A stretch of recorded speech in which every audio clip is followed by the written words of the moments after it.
క్రీస్తునందున ప్రియులకు ప్రేమతో వందనాలు తెలియజేయుచున్నాను. జనవరి నెల 1వ తేదీ 2025. ఈరోజు దేవుడు మనకు చేస్తున్న వాగ్దానం ఏమిటనగా యెషయా గ్రంథము 43వ అధ్యాయము 18-19 వచనాలు. మునుపటి వాటిని జ్ఞాపకము చేసుకొనకుడి, పూర్వకాలపు సంగతులను తలంచుకొనకుడి. ఇదిగో నేనొక నూతన క్రియ చేయుచున్నాను, ఇప్పుడే అది మొలుచును, మీరు దానిని ఆలోచింపరా? నేను అరణ్యములో త్రోవ కలగజేయుచున్నాను, ఎడారిలో నదులు పారజేయుచున్నాను. ఆమేన్. నా ప్రియమైన సహోదరి సహోదరులారా, ఈ మాటలు వింటున్న మీకందరికీ మన ప్రభు అయిన యేసు క్రీస్తు నామములో నూతన సంవత్సర శుభాకాంక్షలు తెలియజేయుచున్నాను. దేవునికి మహిమ కలుగును గాక.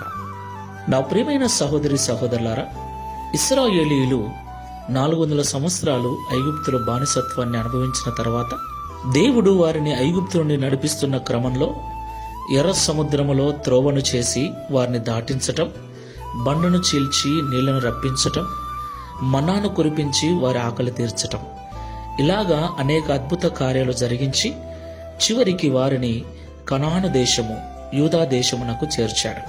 దేవునికి మహిమ కలుగును గాక.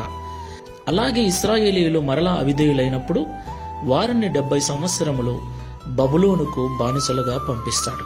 ఆ తర్వాత బబులోను నుండి వారిని విడిపించేటువంటి క్రమంలో దేవుడు వారికి చేస్తున్న వాగ్దానం ఇది: మీరు మునుపటి వాటిని జ్ఞాపకం చేసుకొనకుడి.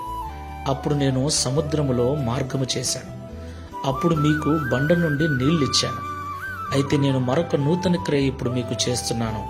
అదేమిటంటే, ఎడారిలో నేను మీ కొరకు నీళ్లు పుట్టిస్తాను, నదులు పారజేస్తాను, అరణ్యములో మీ కొరకు త్రోవను ఏర్పాటు చేస్తాను అని. దేవునికి మహిమ కలుగును గాక. నా ప్రియులారా, దేవుడు మనల్ని ఎప్పుడు కూడా క్రొత్త ఆశీర్వాదాల చేత నింపాలని, మన నోటి నుండి క్రొత్త సాక్ష్యాలు వినాలని ఆయన ఆశపడుతూ ఉంటాడు. మనమైతే ఎప్పుడో జరిగిన వాటిని గురించి ఏండ్ల తరబడి సాక్ష్యం చెబుతూ ఉంటాం. ప్రస్తుతం మన యొక్క జీవితంలో దేవుడు చేసిన అద్భుతాల గురించి మన నోట ఎలాంటి సాక్ష్యము రాదు. ప్రియులారా, ఒకసారి ఆలోచించండి.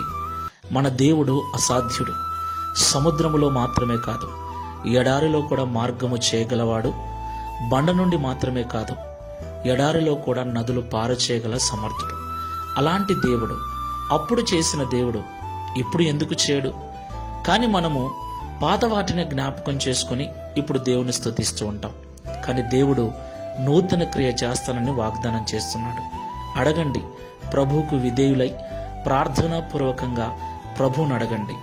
పాత వాటిని చెప్పటం కాదు, ప్రభువా, ఇశ్రాయేలు జీవితంలో చేసినట్లుగా మా జీవితంలో కూడా నూతన క్రియ చేయండి, అందుకు మమ్మల్ని పాత్రలను చేయండి అని ఈ నూతన సంవత్సరం మొదటి దినమున ప్రభువును అడగండి. తప్పకుండా ఆయన నూతన క్రియ మీ జీవితంలో చేస్తాడు. ప్రార్థన చేసుకుందాం. సంవత్సరమును మాకు దయా కిరీటముగా అనుగ్రహించిన సృష్టికర్తవైన దేవా, నీకు స్తోత్రాలు చెల్లిస్తున్నాం. ప్రియ తండ్రి, మా జీవితం ఎప్పుడూ నూతనపరచబడాలని, నూతనమైన ఆశీర్వాదాలతో, నూతనమైన సాక్ష్యాలతో నీకు స్తోత్రము చెల్లించేదిగా ఉండాలని మీరు ఉద్దేశించారని మాతో మాట్లాడినందుకు స్తోత్రాలు. మేమైతే నిన్ను విశ్వసించిన తొలి రోజుల్లో జరిగిన ఆ అద్భుతాలు, ఆ మేలులను గురించే ఏళ్ల తరబడి సాక్ష్యం చెబుతూ వస్తున్నాం. అయితే మీరు నాడు చేసిన వారు నేడు కూడా ఆశ్చర్యకార్యాలు, మేలులు చేయగలవారని ఇశ్రాయేలీయుల జీవితం ద్వారా మాతో మాట్లాడినందుకు స్తోత్రాలు. ఎలాంటి కార్యములనైనా మా జీవితంలో జరిగించి మా జీవితాన్ని నూతన విధానంలో నడిపించగలవారని మాతో మాట్లాడారు. ఈ ప్రార్థనలో ఏకీభవిస్తున్న మేము ఈ దినము నుండి ఒక నూతనమైన మేలు కొరకు, నూతన కార్యము కొరకు నీ సన్నిధిలో సిద్ధపడుటకు సహాయం చేయండి. ప్రియ తండ్రి, నూతన సంవత్సరాన్ని మాకు అనుగ్రహించారు.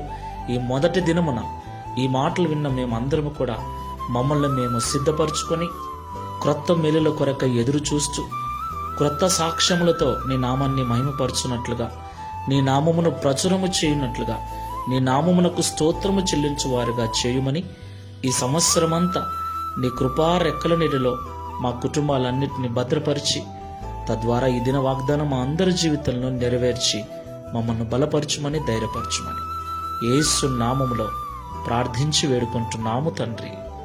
Amen. Praise the lord. God bless you.